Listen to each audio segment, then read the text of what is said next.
Hello ಸ್ನೇಹಿತರೆ, ಧರ್ಮಸ್ಥಳ ಬುರುಡೆ ಪ್ರಕರಣದಲ್ಲಿ ಪ್ರಕಾಶ್ ರಾಜ್ ಅವರ ಹೆಸರು ಕೇಳಿಬಂದಿದೆ. ನಟನ ಮೊದಲ ಪ್ರತಿಕ್ರಿಯೆ ಕೂಡ ನೀಡಿದ್ದಾರೆ.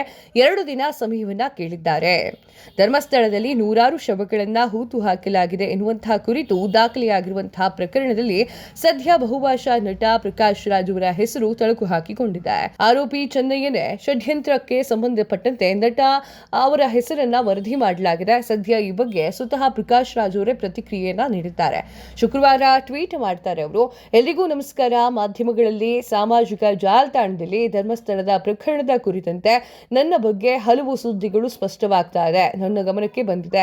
ಇದು ಅತಿ ಸೂಕ್ಷ್ಮವಾದ ಮತ್ತು ಕೋಟ್ಯಾಂತರ ಭಕ್ತರು ನಂಬಿಕೆಗೆ ಧಕ್ಕೆ ತಂದಿರುವಂತಹ ಒಂದು ಪ್ರಕರಣ. ಈ ರೀತಿಯ ಅನುಮಾನಗಳಿಗೆ ಉತ್ತರಿಸಬೇಕಾಗಿರುವುದು ನನ್ನ ಕರ್ತವ್ಯವಾಗಿದೆ ಅಂತ ಹೇಳಿ ಬರ್ಕೊಂಡಿದ್ದಾರೆ. ನಾನು ದೂರದ ಊರಿನಲ್ಲಿದ್ದೇನೆ. ಇನ್ನೆರಡು ದಿನಗಳಲ್ಲಿ ನಾನೇ ಸ್ವತಃ ಬಂದು ಮಾಧ್ಯಮ ಮಿತ್ರರ ಮುಖೇನ ಉತ್ತರ ಕೊಡ್ತೇನೆ. ಅಲ್ಲಿಯವರೆಗೂ ಕೂಡ ಗಾಳಿ ಮಾತುಗಳನ್ನ ಮತ್ತು ಹಲವರ ಕೆಟ್ಟ ಉದ್ದೇಶವನ್ನ ನೀವು ನಂಬಕ್ ಹೋಗಬೇಡಿ ಅಂತ ಹೇಳಿ ಎಕ್ಸ್ ನ ಮೂಲಕ ತಿಳಿಸಿದ್ರು.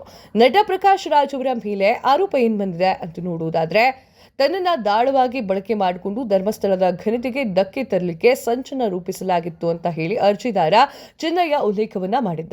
ಈ ಕುರಿತು ಎಸ್ಐಟಿ ತನಿಖೆ ಪೂರ್ಣಗೊಳಿಸಲು ನಿರ್ದೇಶನ ನೀಡಬೇಕಂತ ಹೇಳಿ ಕೋರಿದಂತಹ ಅವರು, ಈ ಬಾರಿ ಷಡ್ಯಂತ್ರದಲ್ಲಿ ನಟ ಪ್ರಕಾಶ್ ರಾಜ್ ಮತ್ತು ಮಹೇಶ್ ಶೆಟ್ಟಿ ತಿಮಿರೂಡೆ, ಗಿರೀಶ್ ಮಟ್ಟಣ್ಣನವರ್, ವಿಠಲ್ ಗೌಡ, ಬೆಂಗಳೂರಿನ ಜಯಂತ್ ಹಾಗೂ ಯೂಟ್ಯೂಬರ್ಗಳಾಗಿರುವಂತಹ ಸಮೀರ್ ಎಂಡಿ ಮತ್ತು ಅಜಯ್ ಮತ್ತು ದಿನೇಶ್ ಸೇರಿದಂತೆ ಹಲವರ ಪಾತ್ರ ಇದೆ ಅಂತ ಹೇಳಿ ಹೆಸರಿಸಿದ್ದಾರೆ.